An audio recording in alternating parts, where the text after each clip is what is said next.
So we are continuing forward in our study of chapter 6 in Fundamentals of Therapeutic Massage, Indications and Contraindications. This is part 2, and we are going to take a look at pathology. So the previous video really was describing the importance of ongoing themes. So let's share the screen. And I think I have sort of kind of figured out how to do this, at least with me. And there we are again. And we are looking at pathology. So what we're trying to do in this section of the text is understand what causes or what leads to disease or illness and or injury. And how that influences the adaptation of the massage for benefit, but also for safety. So this is, you're not a pathologist, you're not learning to be a physician, but if there is pathology present with the client or predisposition, then we have to be willing to refer and understand the recommendations that can come back. Now, you don't have to get permission to work with the client. That doesn't alleviate your level of responsibility. The medical community expects that we're going to know when to refer. That is our main reason for looking at this information, is cautious application of massage and very intentional and intelligent referral. So there is a language here that has to be learned. We do have to develop this idea of what is a disease, how does disease occur. We need to have an idea of what is the trauma and how medications work, and really what is health and what is dysfunction and what is the range of that. And I want to remind you about salutogenesis and pathogenesis, that there is a progression towards disease. Now, an injury might happen, boom, but a disease, there's usually a progression towards that. And so there also is a progression towards recovery. When we're looking at moving towards health, that doesn't mean that we don't also have to look at the pathology involved, but that pathology is most likely being taken care of by other health / medical professionals. And we become very supportive in that if we are considered part of the care team. So we need to understand what disease is. We need to know what functioning limits are, because this is going to influence the adaptive capacity. And a person's adaptive capacity is going to determine our category of care. So if a person's adaptive capacity is not good, we're going to fall more into the palliative approach. If a person has an ability to adapt and respond to the stress, and we are trying to be part of reversing a functional limit, then they have to have a pretty good adaptive capacity to be in therapeutic change. So whether we're working in restorative or condition management, and how we progress from session to session is involved in what that adaptive capacity is. So this wheel, I want to make this just a tad smaller here, so it all fits on the screen. Oh, where to go? Okay. Da, da, da, da, da, da, da. Oh, we need to go the other way. A little smaller yet. And the electronic version of the textbook, isn't it very cool? So then I'm just floating around in the book here. There, that's what I wanted. So this is a kind of a continuum here. Wellness is what we strive for. That's when we are functioning optimally. We're able to recover. We've got resilience. We can expend the energy, and then we can, with a good night's sleep and good nutrition, we can move back into this top part of this wheel. Now, as demand increases, then there is more stress and less time for recovery. So I see this in athletes when they're training for peak performance. They're actually quite fragile at that point. If a person is fatigued because they've got children who are not sleeping, for example, and then that disturbs their sleep, and they also have to take care of all the other adult responsibilities, that can be an increase in demand. And that can continue. We can bounce in this for a while. And what massage is good at is supporting the recovery, the restorative aspect, to move this arrow backwards into wellness, right in this area. And that would be a retention client, and that would be in the restorative category of care. If the situation increases or is sustained for a long period of time, like you're caring for a chronically ill parent, or there is increased demand in your occupation, or you have got an illness that continues to demand treatment or whatever, this becomes a point where symptoms, right in this area, this blue here, symptoms are going to develop. And we often think of stress management being an important part of this in here, to try to stay in this piece of the pie. But as soon as symptoms start, they're usually subtle, and it creeps up on you, and you don't usually even notice it until you're distressed and something has occurred. So I'm genetically predisposed to cardiovascular conditions, which is a risk factor.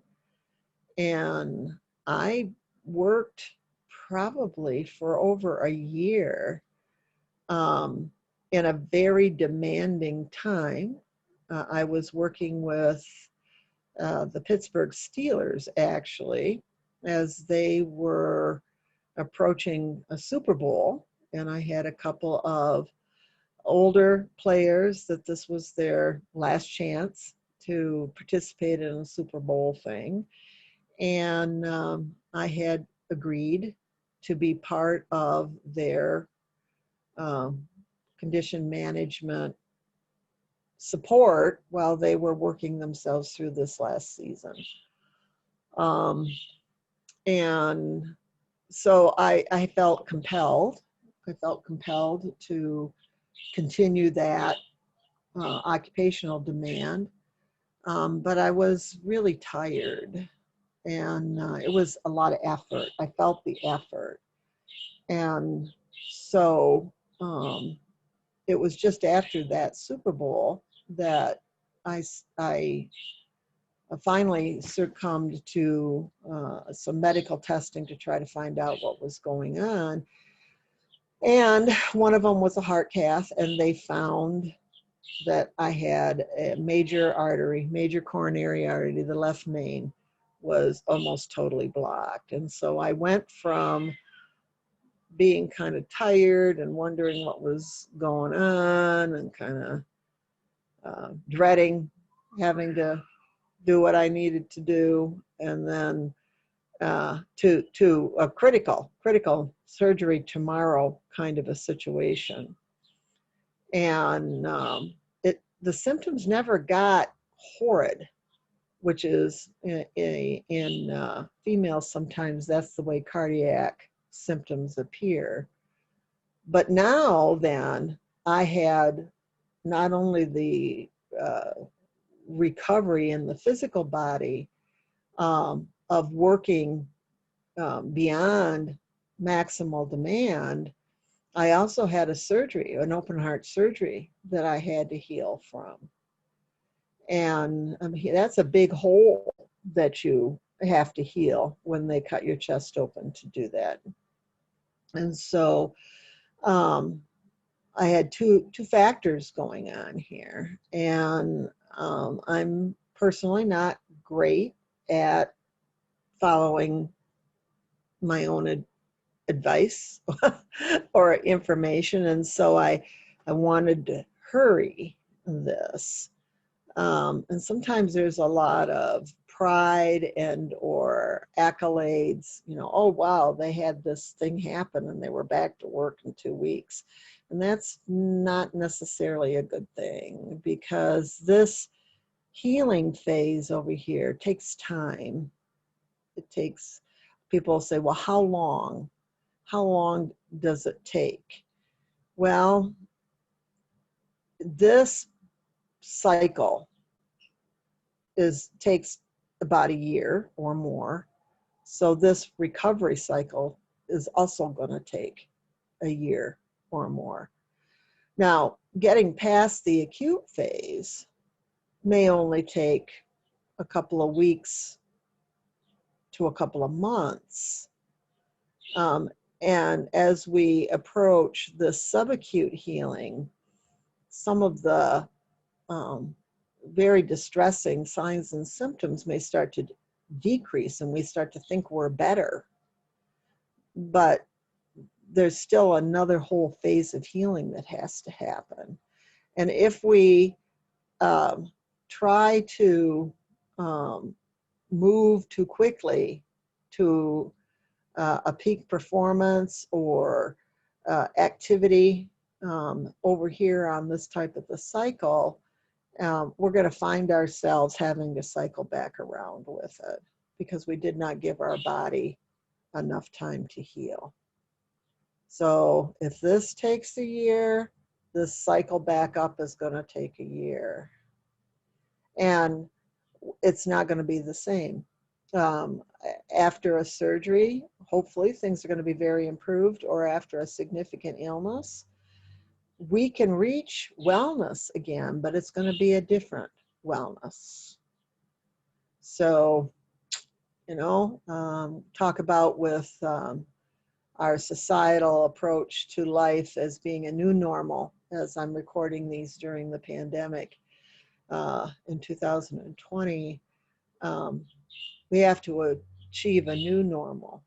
And I can remember saying to athletes that then I had to live myself is, when is it going to be, when am I going to be back to normal? And I said, it'll be a new normal. When is it going to feel like it used to? And I said, it won't. But it doesn't mean it can't serve, you can't function at wellness and peak performance. You just may have to do it differently. So this also becomes part of a public health concern with the stresses more population-based, and it's important for us to understand and how this fits into our decision-making. So this development of pathological conditions, this is going to go through and give some language related to that cycle that I just described, and areas that we can intervene. Now, as we develop, if we take a look at risk factors, I mean, I had a genetic predisposition to cardiac stuff through my father's side of the family.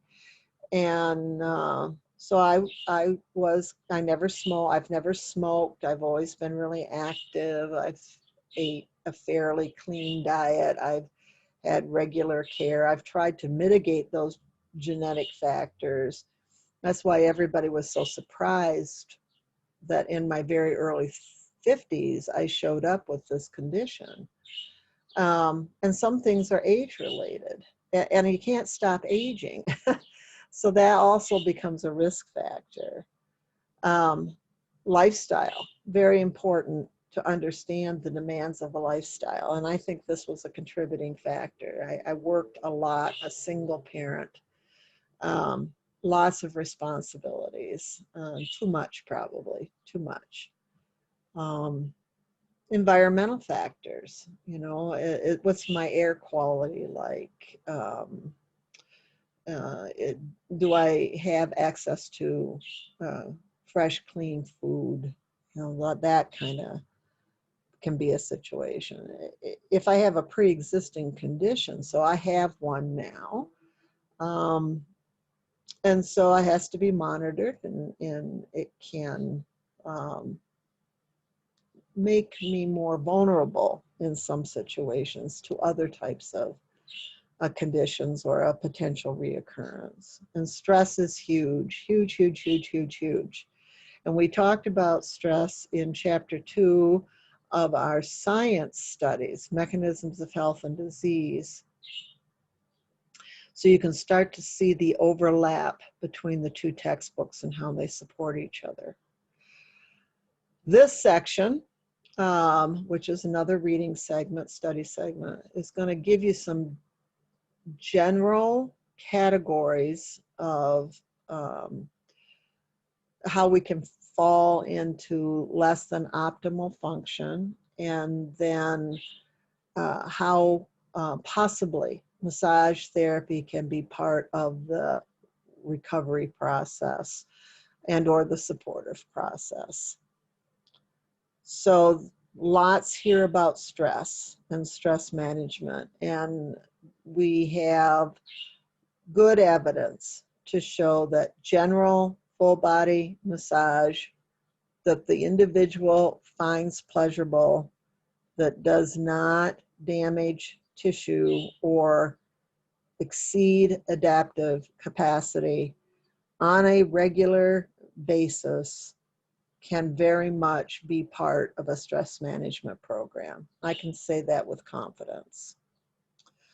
And so the other thing we want to take a look at is that we now realize and understand that many underlying factors of stress, particularly chronic inflammation, become the trigger or the perpetuating factor for a lot of disease processes. So this, you know, talks about other medical types of intervention, and it talks about indications of massage. So the inflammatory response also can be helped with massage on a generalized level.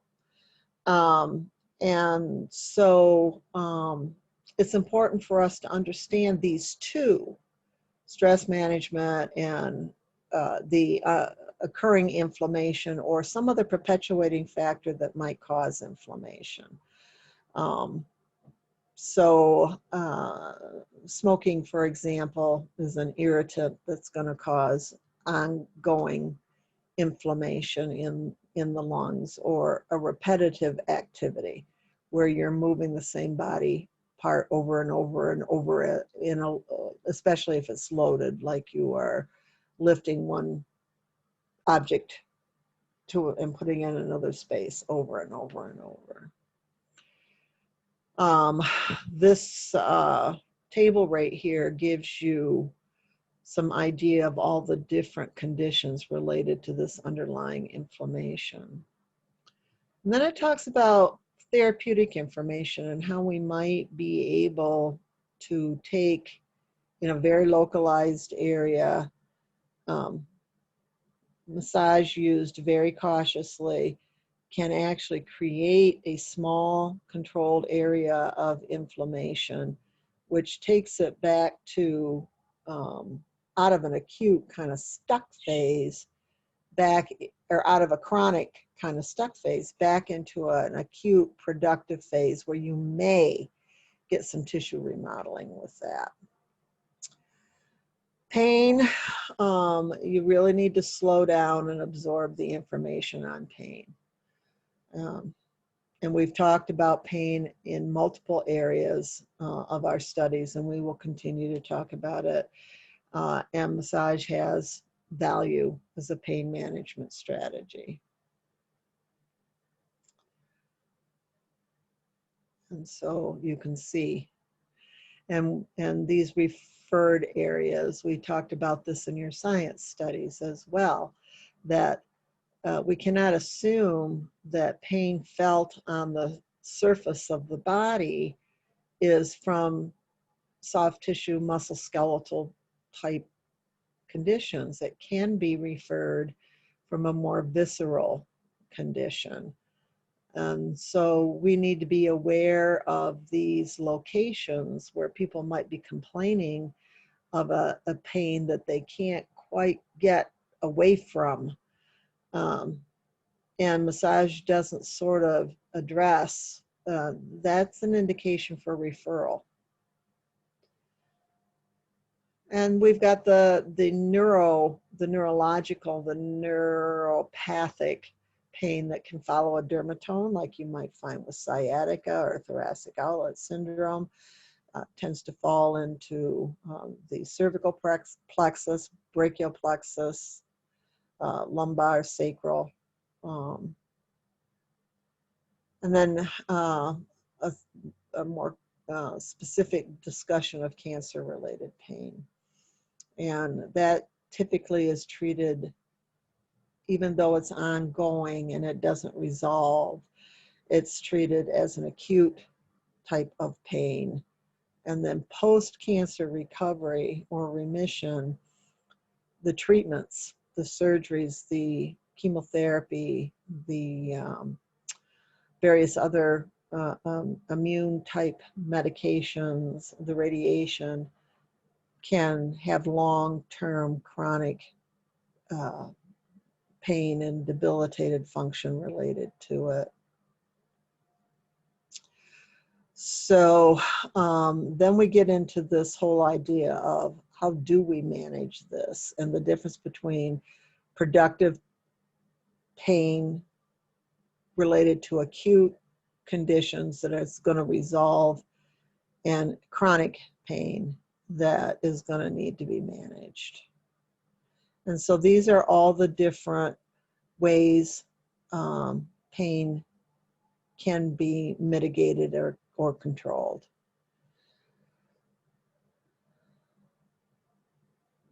So there are quite a few medications. We do have to have a particular understanding of the opiate medication class and the NSAID, non-steroidal anti-inflammatories, as well as the steroidal anti-inflammatories. That's an area of medication that we find often in the pain management structure. And then here are the various plexus that can give us our neuropathic pain, and often as we age, the structure changes, so the holes that these nerves exit through change shape, and then these are pressed on, and nerves don't like to be pressed. Then it goes on to talk about the types of pain sensation. So this is, I'm going to end this discussion here. So this is part 2 of Chapter 6 in Fundamentals of Therapeutic Massage. And I want to reinforce the importance in massage therapy that we have good working knowledge of the pain process. Okay, let's close this one out and then we'll finish up with one more. So this chapter is going to have 3 clips that go with it. Okay.